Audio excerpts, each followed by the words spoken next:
Hello student, welcome you all in Stuti Academy to have wonderful learning. आप सभी बच्चों का फिर से स्वागत है स्तुति एकेडमी में. Stuti Academy is a wonderful platform for student. It is student centered only, so that's why it is cheaper and the pocket friendly.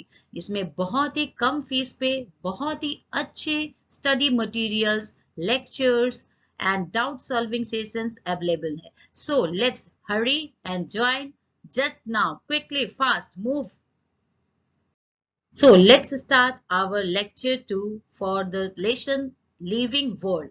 So अपना ये सेकेंड लेक्चर हम लोग स्टार्ट करते हैं जो कि आपका क्लास 11th का टॉपिक है biodiversity. It belongs from the living world. The first chapter it is. Okay, so first, what is biodiversity? Biodiversity made up from two words. First one is the bio and the second one is the diversity. It is combination of two words. यह दो word से मिलके बना है. आप देख सकते हैं the bio and diversity. And you already know bio that means living or life and diversity related with the differentiation. है ना. आप देखो, आप अपने सराउंडिंग देखते हो, always lots of varieties of animals, lots of varieties of birds, lots of varieties of plants available है. ठीक है, तो ये जो लिविंग वर्ल्ड की डिफरेंशिएशन है that is called the biodiversity. That's why it's given here.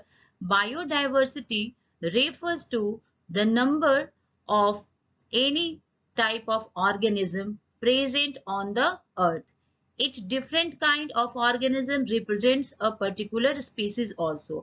Biodiversity में आप देख रहे हैं हमारे अर्थ पे, हमारे वर्ल्ड में अगर आप किसी भी एक ऑर्गेनिज्म का एग्जांपल लेकर देखें तो उसमें डिफरेंट टाइप की स्पीसीज अवेलेबल है ना.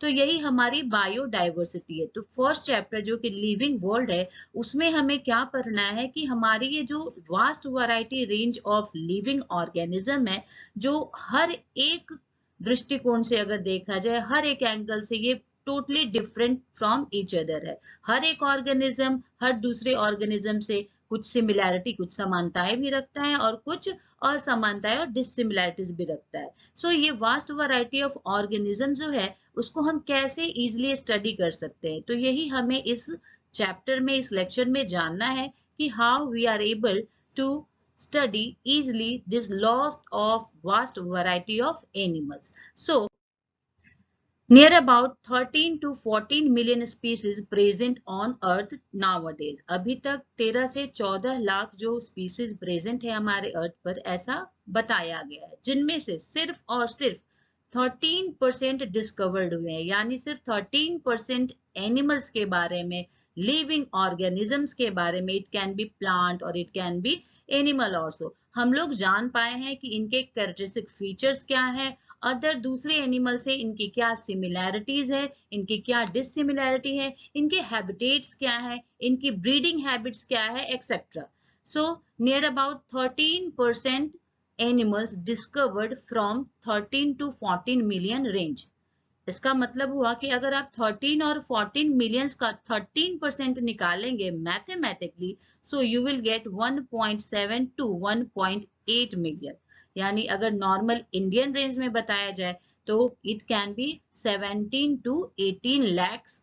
दैट मीन्स 17 से 18 लाख लिविंग ऑर्गेनिज्म है जो नाउ डेज टिल नोन है. उनके बारे में हम सारी जानकारी रखते हैं कि उनका हैबिटेट कैसा है, उनकी क्वालिटी क्या है, उनके कैरेक्टरिस्टिक्स फीचर्स क्या है ना, उनकी ब्रीडिंग हैबिट्स क्या है, उनकी मॉर्फोलॉजी क्या है, उनकी एनाटॉमी क्या है, उनके बारे में हम सब कुछ जानते हैं. एक हमारे पास रिटन स्टेटमेंट है जो कि हम क्लासिफिकेशन में फर्दर देखेंगे. अगर एक इस फ्लो पाई चार्ट के थ्रू अगर शो किया जाए तो ये जो हमारे लिविंग ऑर्गेनिज्म है हमारे अर्थ पे, वो अगर आप देखेंगे तो 0.5 मिलियन प्लांट्स की अवेलेबिलिटी है. प्लांट्स में भी डिफरेंट टाइप के प्लांट्स होते हैं, लेट्स डिस्कस. और अगर एनिमल के बारे में देखा जाए तो 1.25 मिलियन अवेलेबिलिटी एनिमल्स की है. अगर हम maximum number of different varieties और स्पीसीज ऑफ प्लांट की बात करें तो 0.5% में मैक्सिमम नंबर जो है वो आपका एंजियोस्पर्म्स प्लांट का है. आपको पहले से भी पता है, ये जो आपने क्लास 9th में भी पढ़ा था और 11th में भी फर्दर आपको एक बार मैं रिकॉल कराना चाहूंगी कि ये जो प्लांट है इसके डिफरेंट डिवीजन है और ग्रुप है, thallophyta, bryophyta, pteridophyta, gymnosperm and angiosperm. इन सब में सबसे मैक्सिमम नंबर में एंजियोस्पर्म प्लांट्स जो है वो हमारे अर्थ पर लिविंग ऑर्गेनिज्म के फॉर्म में अवेलेबल है।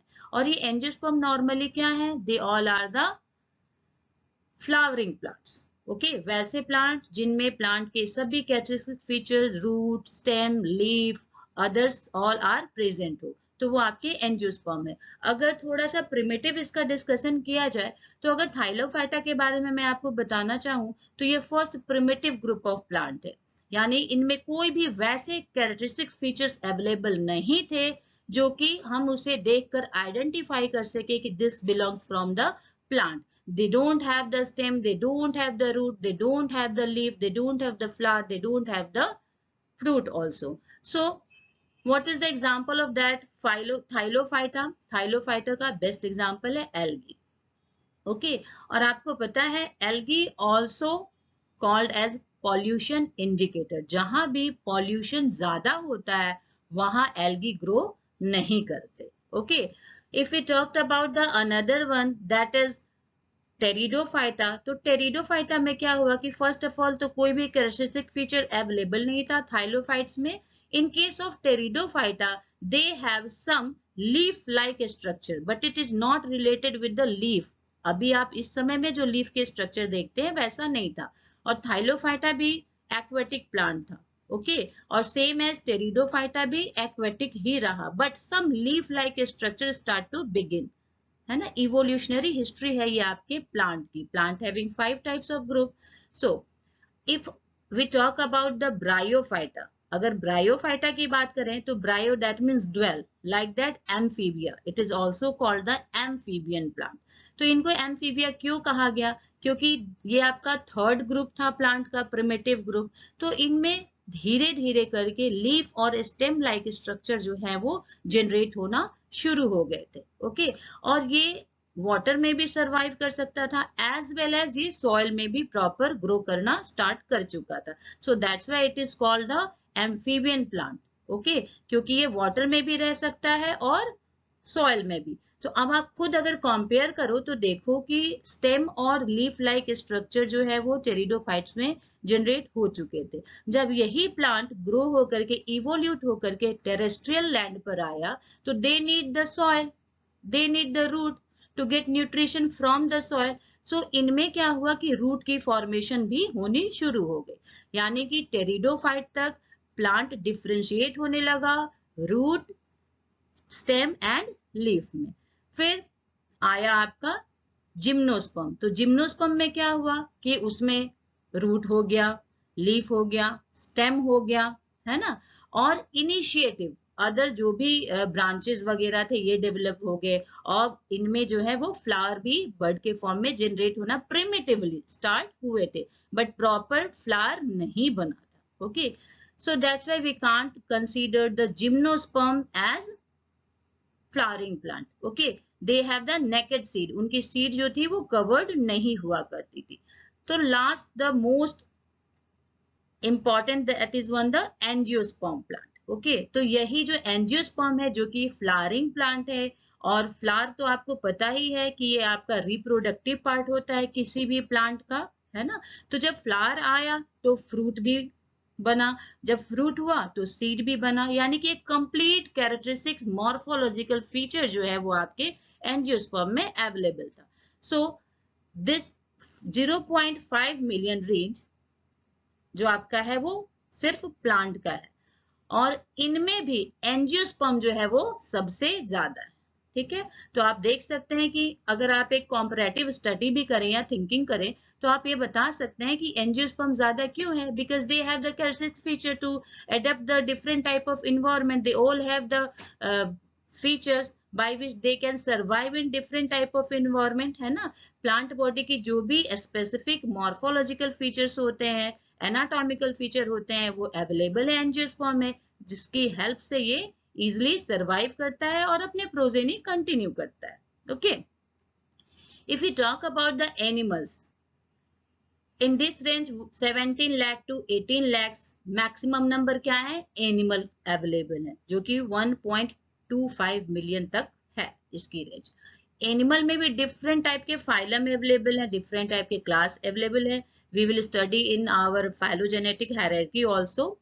तो इनमें मैक्सिमम नंबर जो types of varieties of animal है वो है इंसेक्ट्स। यानी एनिमल के ग्रुप में आप डिफरेंट टाइप के एनिमल देखते हैं, चाहे वो यूनिसेलुलर है चाहे वो मल्टी सेलुलर। मल्टी सेलुलर के सो मेनी एग्जांपल आपके आसपास के इन्वायरमेंट में भी दिखाई देता है, कुत्ते, बिल्ली, cow, dog, we humans, okay, birds, snakes, like that. तो इन सब में जितने भी एनिमल अवेलेबल है उनमें इंसेक्ट्स जो है वो सबसे मैक्सिमम लार्ज अमाउंट में अवेलेबल है आपके अर्थ पर।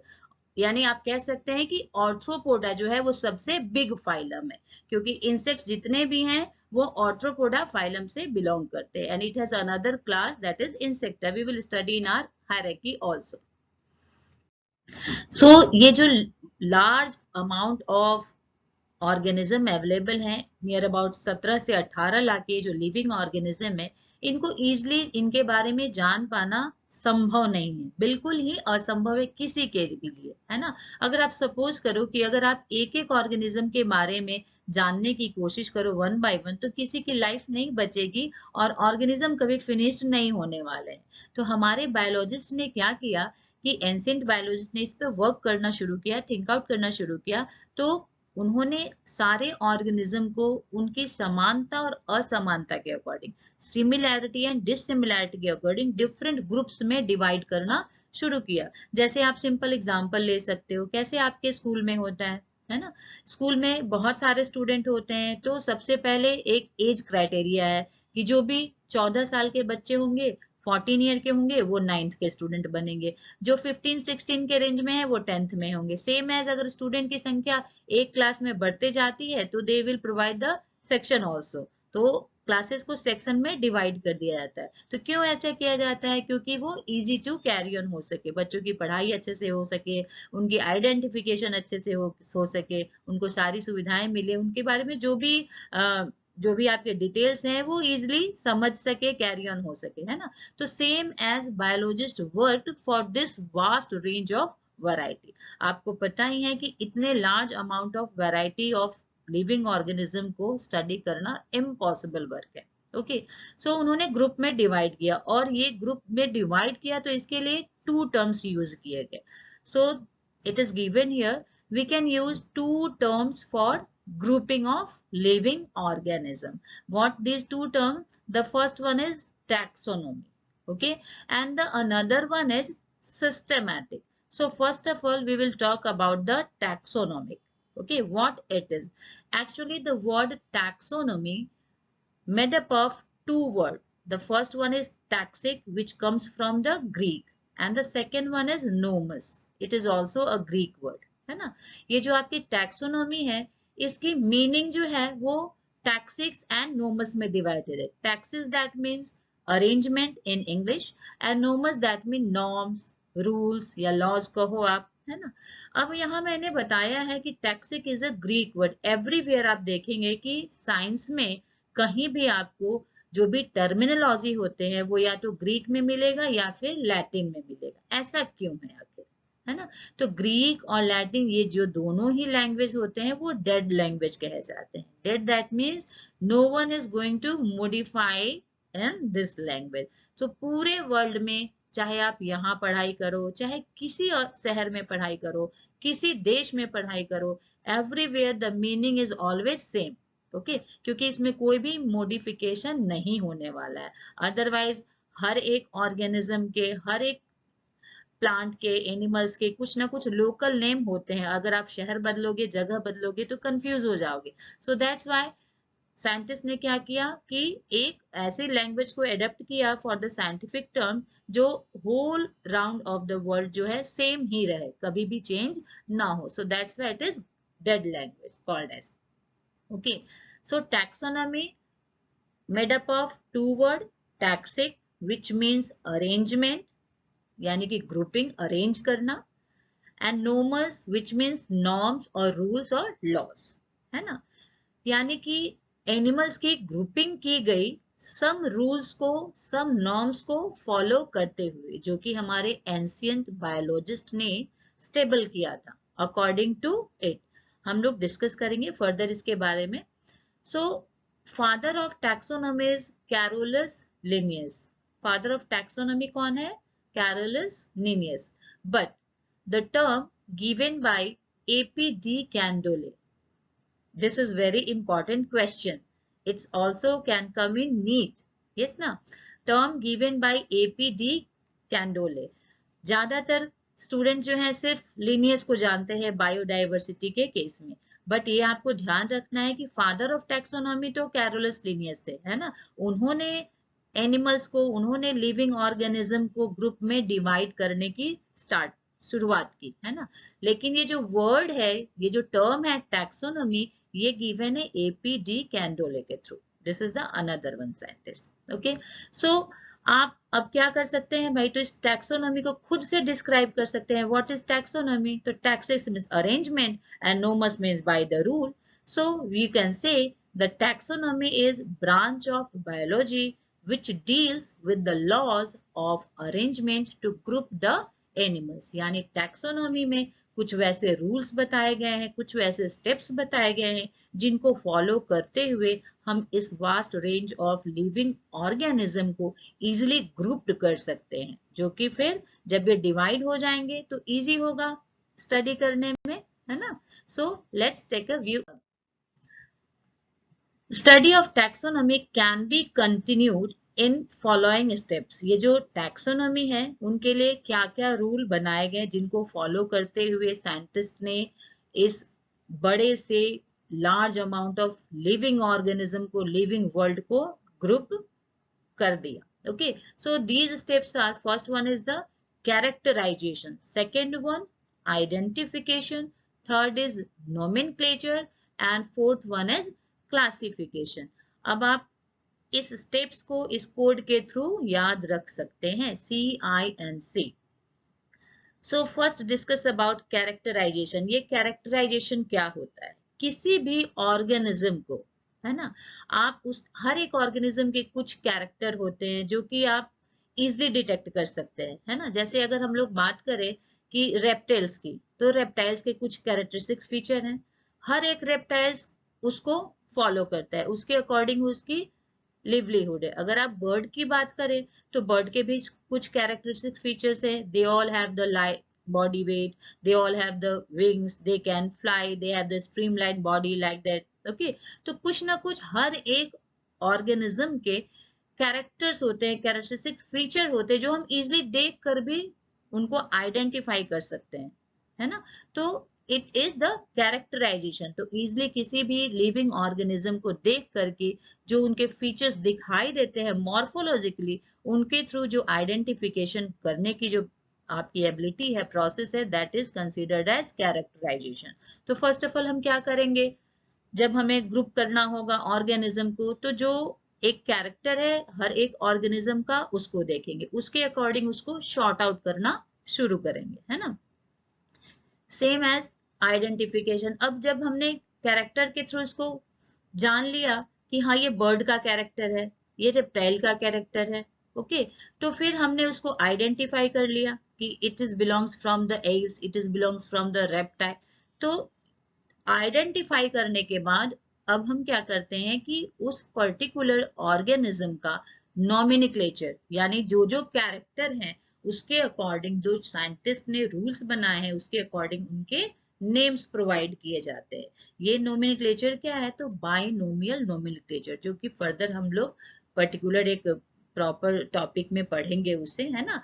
तो नोमेनक्लेचर में क्या होगा, लोकल अगर आप देखें तो हर एक पशु पक्षी जीव जंतु की एक अपनी भाषा लोकल लोगों की होती है ना। कोई उसे कुछ बोल सकता है, कोई उसे कुछ बोल सकता है, ठीक है। तो ये आपका नोमेनक्लेचर क्या है कि साइंटिस्ट ने एक वर्ल्ड वाइड नेम्स प्रोवाइड करने की प्रोसेस स्टार्ट की, और ये हमारा नोमेनक्लेचर है। तो सबसे पहले हम कैरेक्टर देख के ऑर्गेनिज्म को आइडेंटिफाई किया हमने, फिर हमने उसका नामकरण किया, और अब इसके बाद बारी आती है क्लासिफिकेशन की। अब जब सारी सिमिलैरिटी और डिससिमिलैरिटी को हम कंटिन्यू करेंगे, कंपेयर करेंगे, then after we are going to classified, और we will classified the organism, ठीक है। तो जिस तरह के उनके कैरेक्टर होंगे पहले उनकी आइडेंटिफिकेशन हो जाएगी, फिर उनका नॉमेनक्लेचर होगा और तब उनको डिफरेंट ग्रुप में डिवाइड किया जाएगा और उनको उनके हायरार्की के थ्रू क्लासिफाई किया जाएगा कि ये किस किंगडम से है, किस फाइलम से है, किस क्लास से है, किस ऑर्डर से है। हम लोग फर्दर अभी क्लासिफिकेशन में, हायरार्किकल क्लासिफिकेशन में पढ़ेंगे कि कैसे जो सिमिलैरिटीज और डिससिमिलैरिटीज है वो इंक्रीज होते हैं, डिक्रीज होते हैं, उसके अकॉर्डिंग जो है किंगडम, क्लास और स्पीसीज इन सब की अदर फर्दर की जो है वो स्टेप वाइज ग्रुपिंग होती है। So taxonomy is of two types. ये टैक्सोनॉमी जो होती है वो टू टाइप की होती है। First one is the classical and another one is the modern taxonomy. Classical जो भी टैक्सोनॉमी है आपकी, ये आपकी प्रिमिटिव वन है। इसमें मॉर्फोलॉजी के अकॉर्डिंग जो है वो क्लासिफाई कर दिया जाता है ऑर्गेनिज्म को, लिविंग ऑर्गेनिज्म को। मॉर्फोलॉजी क्या होती है? Morphology that means physical property, okay, जो आपकी outermost property है, which we can see, which we can touch, which we can feel, उसके अकॉर्डिंग फिजियोलॉजिकल जो मॉर्फोलॉजी होती है, जो आपके बॉडी का स्ट्रक्चर हुआ आउटर, ओके, यानी कि आप किसी के टिथ के अकॉर्डिंग, किसी के नोज के अकॉर्डिंग, किसी की आई के अकॉर्डिंग, किसी के विंग्स के अकॉर्डिंग उसको आइडेंटिफाई करते हैं, शेप और साइज के अकॉर्डिंग आइडेंटिफाई करते हैं, तो वो आपका होता है मॉर्फोलॉजिकल, है ना। तो ये क्लासिकल टैक्सोनॉमी में मॉर्फोलॉजिकल कैरेक्टर्स को देखे जाते हैं और उसके अकॉर्डिंग उनकी ग्रुपिंग की जाती है। अगर हम बात करें मॉडर्न टैक्सोनॉमी की, तो मॉडर्न टैक्सोनॉमी में मॉर्फोलॉजी तो आइडेंटिफिकेशन का एक है ही बेस, मॉर्फोलॉजी देखी जाती है, इसके साथ साथ as well as anatomy is very important. So what is anatomy? Anatomy होती क्या है? द इंटरनल स्ट्रक्चर और body structure, internal organ structure of any living organism. तो इंटरनल जो भी विसरल स्ट्रक्चर होती है उसके अकॉर्डिंग सिमिलैरिटी और डिससिमिलैरिटी देख करके तब फिर ऑर्गेनिज्म को ग्रुप किया जाता है। यानी morphological similarity and dissimilarity also, anatomical morpholo similarity and dissimilarity also, then cellular structure. तो आप सेलुलर स्ट्रक्चर के बेस पर भी देखते हैं कि ऑर्गेनिज्म को ग्रुप्ड किया गया है। अगर ऑर्गेनिज्म यूनिसेलुलर है तो all organism then grouped into the unicellular। अगर organism multicellular है, more than one cell available है, cell organelle is available है, तो they all comes under multicellular। Same as on the base of nucleus also, it also comes under the cellular structure। अगर primitive nucleus है then organism considered as a prokaryotic organism। अगर eukaryotic है that means they all have the well developed, well worked nuclear membrane और other cell organelles also. सो इसके basis पर भी, cell structure के basis पर भी हम आइडेंटिफिकेशन करते हैं कि क्या सिमिलैरिटीज हैं, क्या डिससिमिलैरिटी हैं और उसके अकॉर्डिंग उसको उस प्रॉपर ग्रुप में, टैक्सा में रखा जाता है। Then developmental cycle. ये डेवलपमेंटल साइकिल क्या है? डेवलपमेंटल साइकिल में आखिर हम लोग क्या वैसी चीज है जिसको आइडेंटिफाई करते हैं? तो सपोज करो आपकी डिफरेंट टाइप के ऑर्गेनिज्म है जिनकी डिफरेंट लाइफ स्टेजेस में उनके जो फॉर्म्स होते हैं, शेप साइज होते हैं, उनकी हैबिट्स होती है, वो सभी चेंज होती है। तो life cycle in different stages, life cycle in different stages, ये आपका डेवलपमेंटल साइकिल में आता है। अगर मैं एक एग्जांपल से इसको बताना चाहूँ तो सपोज करो कि जैसे आपका ये बहुत सारे ऐसे ऑर्गेनिज्म है जो एग के बाद लार्वा, लार्वा के बाद then adult, pupa, like that cover up करते हैं लाइफ साइकिल, है ना। तो ये होता है आपका डेवलपमेंटल साइकिल की कौन से ऑर्गेनिज्म है जिनके लाइफ स्पेन में कितने स्टेजेस चेंज हो रहे हैं, उसके अकॉर्डिंग भी सिमिलैरिटी और डिससिमिलैरिटी देखते हुए ऑर्गेनिज्म को ग्रुप किया जाता है अंडर डिफरेंट टैक्सा। देन है इकोलॉजिकल। तो इकोलॉजिकल का क्या है भाई? तो इकोलॉजिकल का definitely it's related with different type of beneficial relationship, है ना। तो इकोलॉजी में हम ये देखते हैं कि वो ऑर्गेनिज्म प्रोड्यूसर है, वो या कंज्यूमर है, स्कैवेंजर है, या फिर वो डीकम्पोजर है, ठीक है। ये सारी चीजें जो है कंपेयर करके इनको इकोलॉजिकल बेसिस पर भी जो है ऑर्गेनिज्म को आइडेंटिफाई करके डिफरेंट टैक्सा में ग्रुप किया जाता है। देन है इम्पोर्टेंस। तो इम्पोर्टेंस में आप देख सकते हैं कि डिफरेंट टाइप के जो ऑर्गेनिज्म है, हर एक का, जैसे सपोज करो आप डोमेस्टिक, नॉर्मली अगर मैं एक एग्जांपल दूं, not it's not a scientific grouping, तो आप वाइल्ड और डोमेस्टिक में डिफाइन करते हो ना, ग्रुप्ड करते हो ना एनिमल्स को, कि जो आप घर में रखते हैं उनको रेयर करते हैं, and you will get the fruitful substances from them, they all comes under the domestic animal, and जो जंगल में रहते हैं जिनको आप रेयर नहीं करते हैं, they all comes under the wild animal. So अगर ecological importance की बात की जाए तो they all belongs from the fruitful relationship with each other, है ना, तो ये आपका आता है ecological importance. Okay, so hope आप इसको समझ रहे होंगे कि why the classical and morphological, okay, modern and these other morphological, anatomy, cell structure, development cycle, ecological importance, they all are the basic step to group the animals, ताकि ऐसा ना हो कि किसी भी ऑर्गेनिज्म की जो कैरेक्टरिस्टिक सिमिलैरिटीज हैं या डिससिमिलैरिटी हैं वो क्रॉस्ड हो जाए, यानी जो प्रॉपर सिमिलैरिटी है सबकी, हर ऑर्गेनिज्म की, वो एक साथ ग्रुप किए जाने चाहिए, जो डिससिमिलैरिटी है तो उनको एक साथ ग्रुप किए जाने चाहिए. This all about the taxonomy. Let's discuss one question. Okay, dash, you need to fill the blanks. It dash refers to the number and types of organism present on the earth. You have four options. The first one is earth, the second one is biodiversity, the third one is nature, and fourth one is none of the above. Question क्या पूछता है कि ये जो चार option है इनमें से आप क्या रेफर करोगे? To the number and types of organism present on the earth. तो आप देख रहे हो कि आपके अर्थ पे डिफरेंट वैरायटीज के lots of number animals organism available है. तो डेफिनेटली इस टर्म को क्या कहना चाहिए आपको? ये क्या हो सकता है? It would be the biodiversity. It is the right one answer. Let's discuss one by one all the steps of taxonomy. The first one is the identification. Characterization we have already discussed. Characterization में क्या है कि जो भी आपके morphological character दिखाई देते हैं उसके अकॉर्डिंग हम इजिली आइडेंटिफाई कर सकते हैं ऑर्गेनिज्म को, ग्रुप कर सकते हैं. नेक्स्ट वन था आइडेंटिफिकेशन.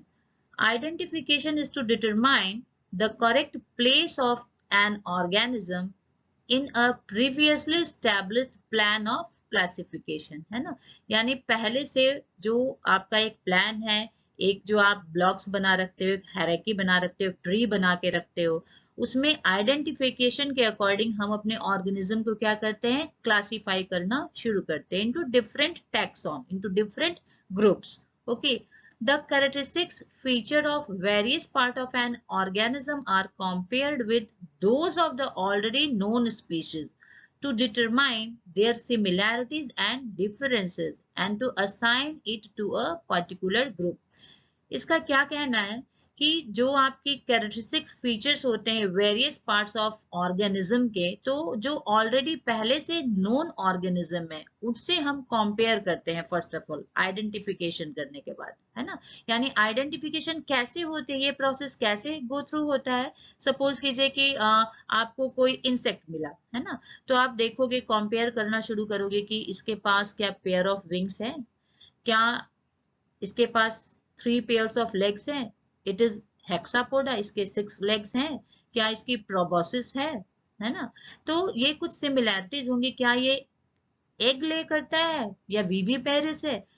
क्या ये फ्लाई करता है? फ्लाई नहीं करता है ना. किस तरह के प्रोजेनी डेवलप करता है? इसका लाइफ स्पेन क्या है? तो ये सारी जो फीचर्स हैं इसको आइडेंटिफाई करते हुए जो प्रीवियसली नोन ऑर्गेनिज्म है उससे हम कंपेयर करते हैं, है ना. सपोज करिए कि जैसे आपने इंसेक्ट को कंपेयर किया. अगेन अगर आप कोई डॉग को देखो तो आप देखोगे कि they all have the canine, they all have one tail, okay, they all are 4 footed. Same as अगर आप किसी मिल्चिंग एनिमल को देखो, उसको कंपेयर करोगे, बुफेलो है, काऊ है, गोट है, तो आप क्या देखते हो सिमिलैरिटी कि हाँ, they all are milk producing, they all are viviparous, okay, they all have the tail, they all have the hairs on their body. तो ये जो आइडेंटिफाइंग कैरेक्टर होता है उसमें आप सिमिलैरिटी और डिससिमिलैरिटी को देखते हुए नोन टू, जो पहले से प्रीवियसली नोन होते हैं ऑर्गेनिज्म, उससे आप कंपेयर करना शुरू करते हो, ठीक है। और कंपेयरिंग में जब आप देखते हो कि किस ऑर्गेनिज्म से इसकी सिमिलैरिटी ज्यादा है, तो उसके ग्रुप में आप उससे असाइन करते हो और एडजस्ट करते हो, और इस तरह से उसे एक पर्टिकुलर ग्रुपिंग और क्लासिफिकेशन प्रोवाइड होती है ना। तो जो भी न्यू ऑर्गेनिज्म डिटेक्ट होते हैं, आइडेंटिफाई होती है, तो उनके कैरेक्टरिस्टिक फीचर्स के अकॉर्डिंग जो फीचर दिखाई देते हैं, जो इजिली हम देख करके आइडेंटिफाई कर सकते हैं, उसके लिए कोई जरूरी नहीं है कि आप उसके प्रॉपर एनाटॉमी को स्टडी करो, है ना। तो वो आइडेंटिफिकेशन कैरेक्टरिस्टिक्स होती है जिसके थ्रू हम ऑर्गेनिज्म को आइडेंटिफाई करते हैं और एक सिमिलैरिटी एंड डिसिमिलैरिटी के डिफरेंशियल्स को देखते हुए उसको एक प्रॉपर पर्टिकुलर ग्रुप में असाइन करते हैं और रखते हैं। तो डेफिनेटली आइडेंटिफिकेशन भी क्या है, ग्रुपिंग का एक स्टेप है। ये हमें प्रोवाइड कर रहा है कि कैसे हम अपने ऑर्गेनिज्म को उसके रिलेटेड ग्रुप में असाइन करें। To determine the correct place of an organism in a previously established plan of classification. This is a question and you have 4 options. First one is identification, second is classification, third is nomenclature, none of the above. So let's discuss um, all the option first. Okay. तो identification के लिए अभी अभी हमने देखा कि जो identification क्या होती है कि कोई भी पर्टिकुलर ऑर्गेनिज्म जो कि न्यूली नोन है उसको प्रीवियस नोन के साथ कंपेयर करते हैं, उसके फीचर्स के साथ, जो मॉर्फोलॉजिकल फीचर्स होते हैं जो इजीली डिटेक्टेबल हो सके, और तब हम उस आइडेंटिफिकेशन के थ्रू उसको एक प्रॉपर ग्रुप जो है वो असाइन करते हैं, प्रोवाइड करते हैं, या उस ग्रुप में उसको रखा जाता है। So it's to determine the correct place of an organism in a previously established plan, है ना, of the classification. So definitely, what could be the right answer? Identification it is only, okay.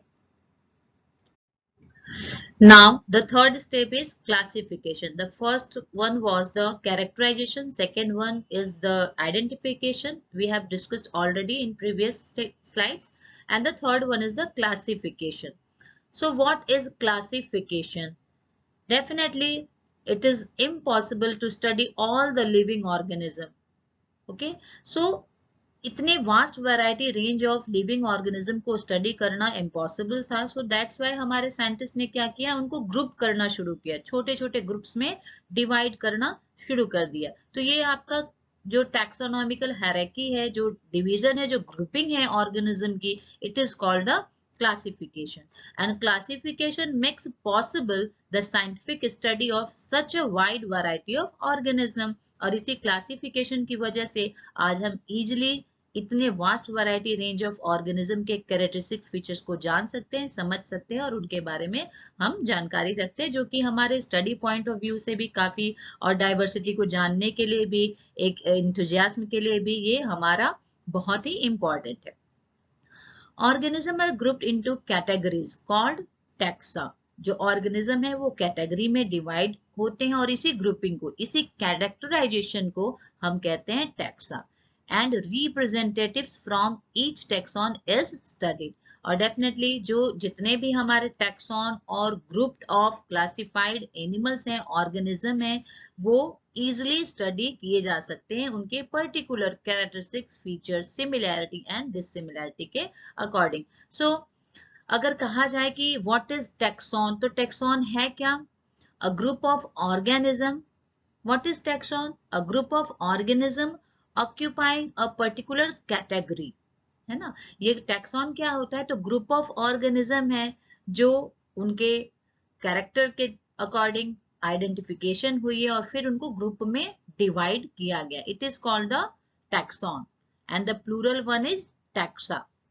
Okay, तो आप confuse नहीं होंगे, यहाँ different type के terminology use किए गए हैं, the taxon, the systematics, they all are similar to each other, but the taxonomy is slightly differentiate from the systematic। पहले एंशियंट टाइम में टैक्सोनॉमी और सिस्टमैटिक्स को सेम ही समझा जाता था। I will discuss further in our next slide. तो इसमें कुछ डिफरेंस है, टैक्सोनॉमी एंड सिस्टमैटिक में डिफरेंस है। आपने देखा प्रीवियसली मैंने आपसे डिस्कशन किया कि टैक्सोनॉमी में किन किन बेसिस को लिया जाता है जिसके अकॉर्डिंग ऑर्गेनिज्म की ग्रुपिंग की जाती है ना, but systematic little much difference from the taxonomy. So we will discuss further again. So now taxonomic category है ना, यानी जो ग्रुपिंग हुई ऑर्गेनिज्म है वो कैसे कैटेगराइज हुई, किन बेसिस पे कैटेगराइज हुई, ओके, और कैसे वो सिमिलैरिटी और डिससिमिलैरिटी को कैरी ऑन करते हुए पर्टिकुलर ऑर्गेनिज्म को इसके related group, related phylum, related kingdom class में अरेंज किया जाता है. This is the taxonomic category, है ना. तो टैक्सोनॉमिक कैटेगरी क्या है, डेफिनेटली क्लासिफिकेशन इतना इजी नहीं है क्योंकि lots of variety we have a huge number of organism, living organism, in case of plant also and in case of animal also on the earth. So it is not easy to identify or group each and every organism in a easy way. So taxonomic category इतनी आसान नहीं थी, but हमारे biologist ने ancient time में ही बहुत मेहनत किया, बहुत दिमाग लगाए, और आज इजिली हम लोग उनकी ही बदौलत स्टडी कर पा रहे हैं. उन्होंने जो क्लासिफिकेशन की हायरार्की बताई कि कैसे वन बाय वन डिसिमिलैरिटी और सिमिलैरिटी के अकॉर्डिंग स्टेप बाय स्टेप हम अरेंज करेंगे. सपोज करो कि आपके पास कोई बुक सेल्फ है ना, तो आप क्या करते हो, साइंस की बुक एक जगह रखोगे, है ना, मैथ्स की एक जगह रखोगे, इंग्लिश की एक जगह रखोगे, ऐसा रखोगे ना. उसमें भी फिर डिवाइड हो जाएगा कि साइंस में आपका फिजिक्स है तो एक जगह रखो तो इजिली आइडेंटिफाई कर सकते हो, केमिस्ट्री है एक जगह रखो, बायो है एक जगह रखो, ग्रामर है एक जगह ग्रुप करो, लिटरेचर है एक जगह ग्रुप करो, है ना. तो सेम एज ये जो वास्ट वैरायटी ऑफ ऑर्गेनिज्म है इनकी ग्रुपिंग की गई इजिली स्टडी के लिए, okay, one by one. So classification is not a single step. इतना आसान नहीं था कि हाँ एक बार ग्रुप बना दिया, किसी एक नेम से कुछ बना दिया और उसमें लॉट्स ऑफ एनिमल को अरेंज कर दिया, नहीं, क्योंकि बहुत ही डिफरेंशिएशन है हमारे लिविंग वर्ल्ड में. But involves hierarchy of steps in which each step represent a rank of category. Different steps यानी अलग अलग स्टेप्स में उनको डिवाइड किया गया, कैटेगराइज किया गया, और हर एक स्टेप में सिमिलैरिटीज और डिससिमिलैरिटी दोनों की कंपैरिजन हुई. जो ज्यादा अमाउंट में अवेलेबल है उनके साथ उनको ग्रुप किया गया. सपोज कीजिए कि आपके पास अगर एग्जांपल के लिए 2 एनिमल है, 4 एनिमल है ना, या कोई भी चीज है, तो सिमिलैरिटी अगर किसके साथ नंबर 1 2 3 4 अगर आप ऐसे रख लें नेम कि 1 2 3 4, है ना, अगर 1 का 4 से सिमिलैरिटी ज्यादा है तो डेफिनेटली वो ग्रुप होगा, वो जाएगा 4 के साथ. बट अगर आप 3 और 2 की डिससिमिलैरिटी ज्यादा है 1 से, तो आप 1 को कभी भी 2 और 3 के साथ ग्रुप नहीं कर सकते, है ना. लेकिन हमारी जो ये लिविंग वर्ल्ड की ये जो जितने भी हमारे लिविंग ऑर्गेनिज्म है, प्लांट और एनिमल, तो ये इतना आसान नहीं था 1 2 3 करके अरेंज करना. सो बहुत मेहनत की गई इसके लिए, और तब हमें जाकर के एक हायरार्की ऑफ टैक्सोनॉमिकल कैटेगरी मिली जिसमें कि क्लासिफिकेशन इजिली पॉसिबल हो पाया. Since the category is a part of overall taxonomic arrangement, it is called the taxonomic category, and all categories together constitute the taxonomic hierarchy, है ना. और ये जो category बांटी गई जो कि 7 स्टेप्स डिवीजन है, अगर बेसिक हम बात करें, वैसे आगे फर्दर ये सब डिवीजन हो जाते हैं इनके, but we will discuss about the 7 steps classification only in this class.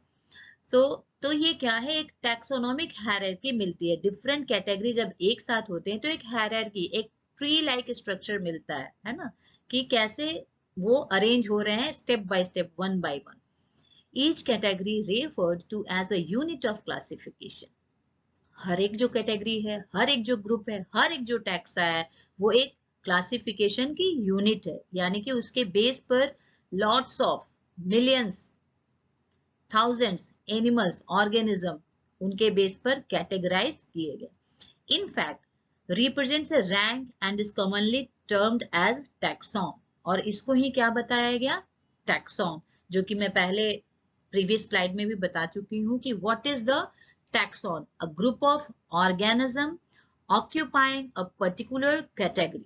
A group of organism occupying a particular category, that is called the taxon. यानी group of so many organism है और particular उनको एक category में रखा गया है according to their similarity and dissimilarity. Okay, so this is the taxon. and the plural word is taxa. So this is your hierarchy of classification. Okay, this is also called the 7-step classification. ये आपका hierarchy है, ये tree है, और इसी steps पर all over जो living organism है वो हमारे categorize किए गए हैं. First of all, the organism categorized into kingdom, then again phylum, then class, then order, family, genus and species. Okay, तो आपको सबसे पहले ये क्लासिफिकेशन की जो हायरार्की है इसको याद रखना है. So how could you remember which one comes first? The kingdom, which one is second? The phylum, the third one is class, the fourth one is order, then again fifth one is family, the sixth one is genus, and the seventh one is species. Actually further, these all steps, these all classification taxon divided into subgroup also. ये जो आपके 7 groups है ये again subgroup में divide होते हैं.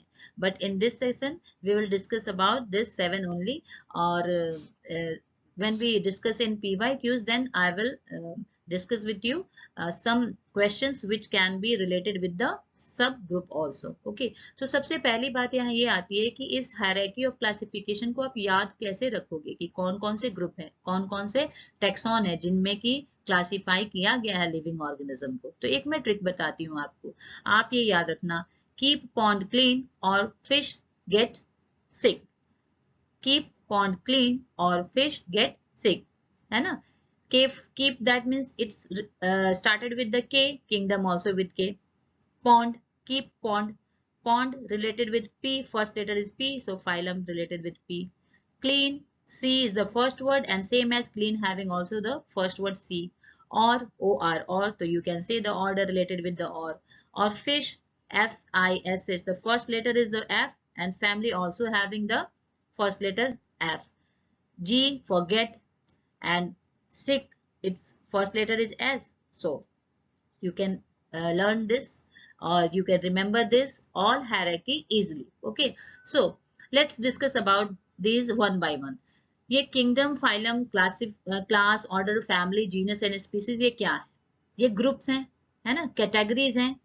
तो ये है क्या, आखिर ये ट्री क्यों बनाया गया? जो हमारी ये जो लॉट्स ऑफ वैरायटीज है, vast variety range of living organism है, उनको उनके सिमिलैरिटी और डिससिमिलैरिटी के अकॉर्डिंग जो ग्रुपिंग की गई, अरेंजमेंट की गई, उसके लिए ये क्लासिफिकेशन प्रोवाइड किया गया जो कि 7 स्टेप क्लासिफिकेशन भी कहा जाता है, because it has 7 categories to classify the organism. Okay, so चलो अभी हम लोग सबसे पहले किंगडम के बारे में बात करते हैं. किंगडम क्या है? तो सपोज करो कि जितने भी लिविंग ऑर्गेनिज्म अवेलेबल हैं हमारे पास, नियर अबाउट 17 से 18 lakh, 17 to 18 lakh living organism known today, है ना, इतने हमारे पास प्रेजेंट है. तो इन सारे लिविंग ऑर्गेनिज्म को, चाहे it rather be the unicellular और multicellular, the monkey, the lion, the rat, the cat, everything. Okay, every living organism first of all categorized into kingdom. तो अगर आप कंपेयर करो कि सभी, चाहे वो यूनिसेलुलर हो, चाहे वो प्रोकैरियोटिक हो, चाहे वो मल्टीसेलुलर, कोई भी लिविंग ऑर्गेनिज्म, है ना, तो उसको एक ही किंगडम में रखा गया. तो क्या ये पॉसिबल है कि प्लांट और इनमें एनिमल, क्या इनमें सिमिलैरिटी, आपको ज्यादा सिमिलैरिटी दिखाई देती है? नहीं, plant are more dissimilar with animal. So definitely kingdom भी अगेन डिवाइड हो गया, एनिमेलिया एंड प्लांटी. अब क्या किया गया कि जितने भी वैरायटीज ऑफ प्लांट है in any group, it can be the Thylophyta, it can be the Pteridophyta, it can be the Bryophyta, it can be the Gymnosperm, it can be the Angiosperm, they all grouped in planty kingdom. Same as all the animals, rather it is unicellular or multicellular, human or lion or cat or microbes, all comes under kingdom Animalia. Okay, तो अगर आप देखो तो क्या similarity है animal में ही? अगर हम बात करते हैं तो क्या यूनिसेलुलर और मल्टीसेलुलर में सिमिलैरिटीज हैं ज्यादा? नहीं, यहाँ डिससिमिलैरिटी ज्यादा है. तो डेफिनेटली ये इनफ नहीं हुआ, ये इनफ नहीं हुआ कि सिर्फ किंगडम में अरेंज करके और हम क्लासिफिकेशन को कंप्लीट मान ले. फिर भी ये इतना इजी नहीं था कि हम उसकी स्टडी कर सके, because we have near about 1.25 million varieties of animals. Okay, so again ये divide हुआ according to the similarity and dissimilarity into the phylum. तो सारे ऑर्गेनिज्म को फाइलम के अकॉर्डिंग फिर उनकी सिमिलैरिटी को डिवाइड किया गया, देखा गया और उनकी सिमिलैरिटी के अकॉर्डिंग उनको डिफरेंट डिफरेंट फाइलम में रखा गया। Further we will study in this session also. बहुत सारे के फाइलम अवेलेबल है ना, तो उसके सिमिलैरिटी और डिसिमिलैरिटी के अकॉर्डिंग जो है वो फाइलम में प्लेस किए गए। Again same problem they have. उतना करने के बाद भी जो सिमिलैरिटीज थी और नंबर ऑफ जो ऑर्गेनिज्म थे वो कभी भी मैच नहीं हुए। सिमिलैरिटी लेस थी, डिसिमिलैरिटी ज्यादा थी। लार्ज वैरायटी ऑफ एनिमल अभी भी इजिली स्टडी नहीं हो पा रहे थे, अभी भी उनके बारे में इजिली आइडेंटिफाई नहीं कर पा रहे थे। So again the scientist grouped into the class same as according to the similarity and dissimilarity, habits, habitat, like that इनको क्लास में डिवाइड किया गया। फिर फर्दर इनको ऑर्डर में डिवाइड किया गया, then family, genus and species. तो हम क्या देखते हैं कि जैसे हम टॉप टू बॉटम की तरफ मूव करते हैं तो सिमिलैरिटीज इंक्रीज हो जाती है। दैट मीन्स अगर आप जीनस और स्पीशीज की बात करें तो जो भी ऑर्गेनिज्म सेम जीनस में रखे गए उनमें सिमिलैरिटीज ज्यादा थी और उनके बीच डिससिमिलैरिटीज कम थी, है ना। तो अप टू डाउन आने पे सिमिलैरिटी क्या हो रही है आपकी, इंक्रीज हो रही है। सेम जस्ट अपोजिट अगर हम डाउन टू टॉप की तरफ मूव करें यानी स्पीशीज टू किंगडम की तरफ मूव करते हैं तब हम क्या देखते हैं कि सिमिलैरिटीज डिक्रीज हो रही हैं और डिससिमिलैरिटीज जो हैं वो continuously step by step increase होती जाती हैं। सो अब देखो आप, we need to study comparative. So let's study comparative. Here is the taxonomic category and here is the taxon. You already know what is the taxon. Okay. So let's compare it. If we take the kingdom Animalia, all animals grouped in kingdom Animalia.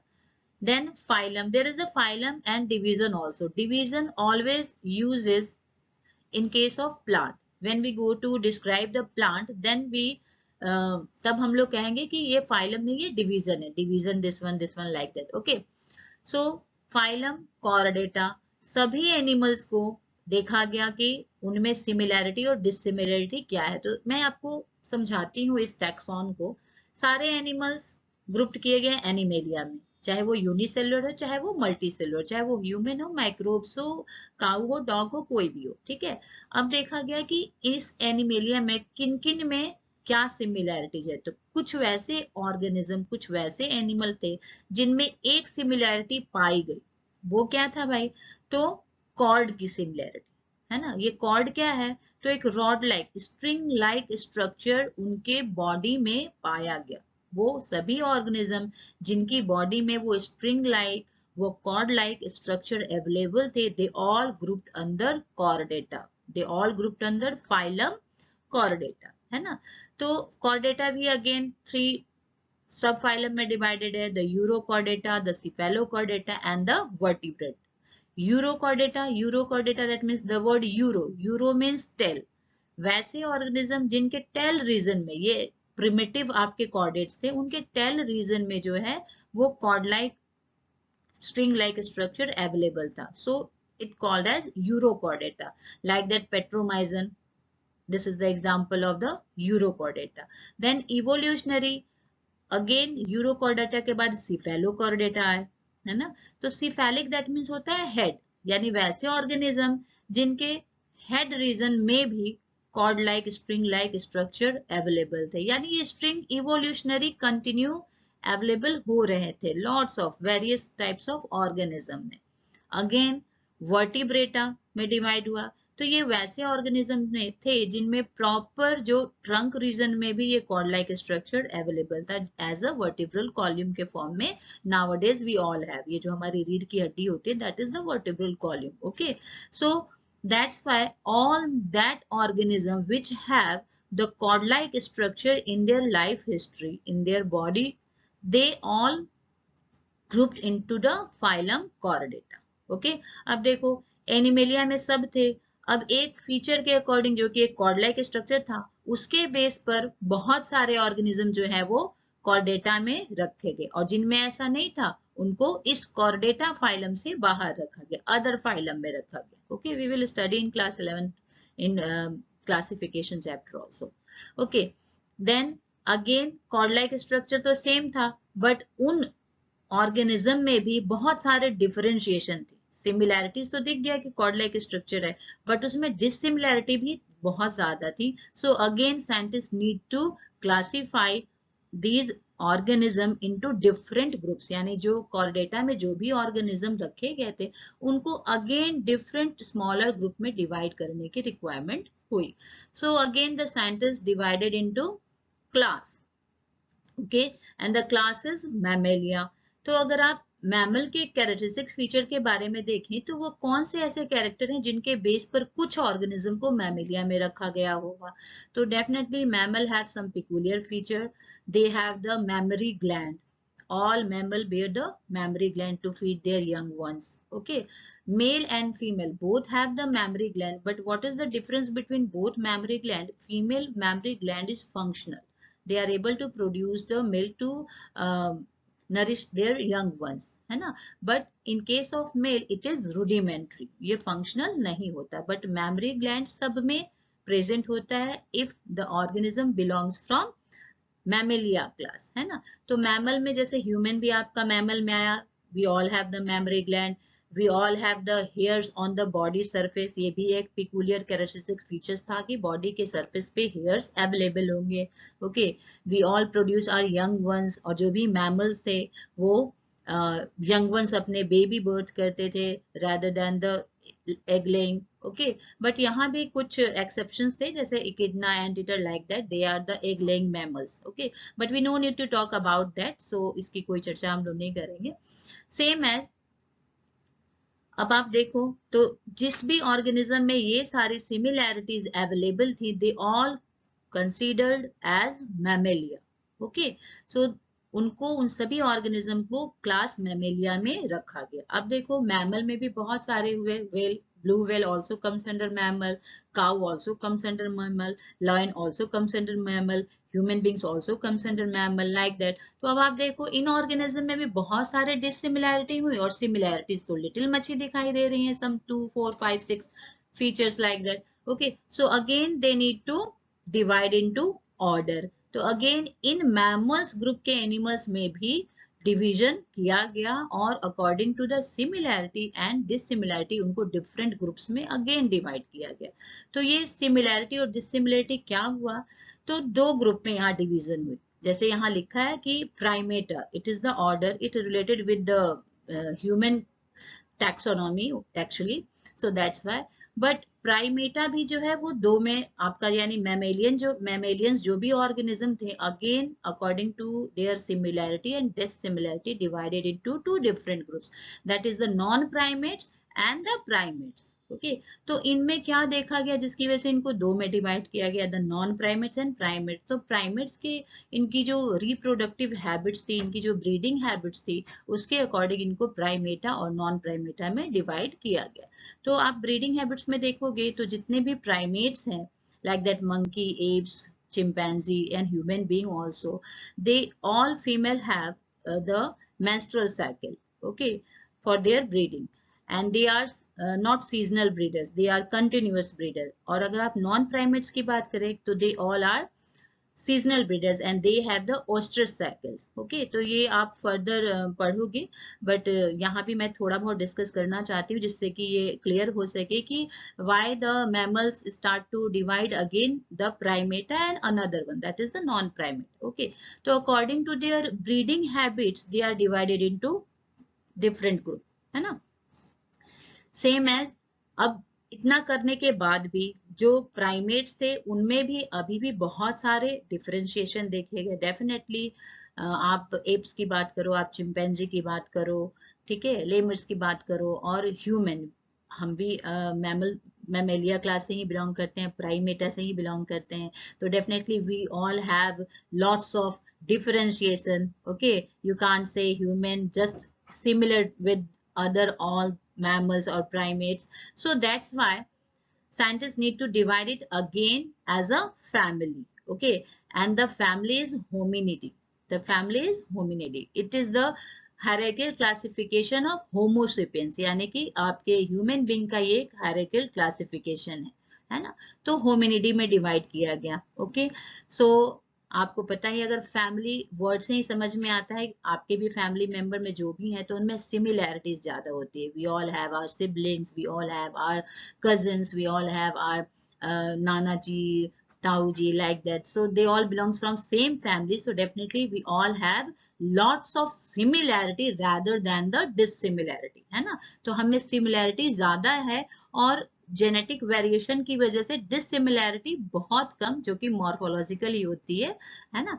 तो then again it's divided into the genus, which is the homo, and again that is the species, which is the sapien. So all human, चाहे वो Africa में रहने वाले हो, चाहे वो US में रहने वाले हो, चाहे वो इंडिया में रहने वाले हो, किसी स्टेट के, वर्ल्ड के किसी कोने के जो भी ह्यूमन है, they all have the same features, they all have all the similar peculiar features. So that's why जो जीनस है और स्पीशीज है वो दिखाता है कि we have more similarity and little I can't say negligible dissimilarity we all human have. Okay, so this is the taxonomic category and hierarchical classification of the living organism. तो hope आप ये समझ पाए होंगे कि कैसे taxonomic category जो है वो similarity और dissimilarity के according divide की गई, and how it is beneficial to study about the living organism.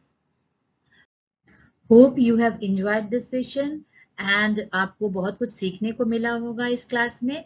So I hope you always be with us, with the Stuti family. Okay, thank you.